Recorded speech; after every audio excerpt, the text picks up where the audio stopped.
I called the new show Generator because I wanted to kind of embody that sense of the idea of the energy that a generator brings to a particular space or moment in time, and the idea of generating work to really look at, in my case, the modern way of looking at geometric art, abstract art and colour space art,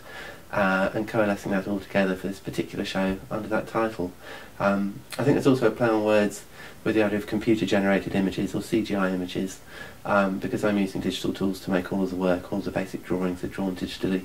There's a sense of the computer generation involved in that process at a very high level as well.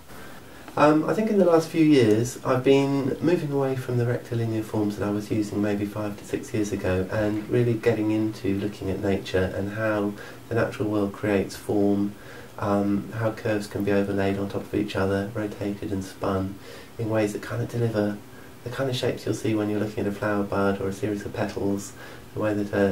a tree can grow twigs each season and generate leaves, and how all that coalesces into an amazing sequence of kind of natural forms which deliver beautiful curves, some rhythm, some repetition and some asymmetry as well, and how all those things kind of configure. So you might have the amazing symmetry of a sunflower head combined with the asymmetry of the way it's supported on its stalk and the leaves that come off that. And the way that maths can really help to generate and understand those forms by overlaying sequences of numbers, and combining them with the kind of soft geometries with the modern digital drawing tools which I'm using to really explore kind of form theory and how that's generated out in the world. And really progressing the ideas of traditional kind of geometric and abstract art and taking them into a slightly more modern contemporary digital place where the machines are used as they are in modern computer generated music to create new ways of kind of processing form and seeing what it looks like. I think the process starts off with a pencil sketches really. I'll probably sketch up 80 to 100 quick ideas, and it's about choosing which forms look the most promising to kind of explore and experiment with. And once I've kind of set my heart on a particular geometrical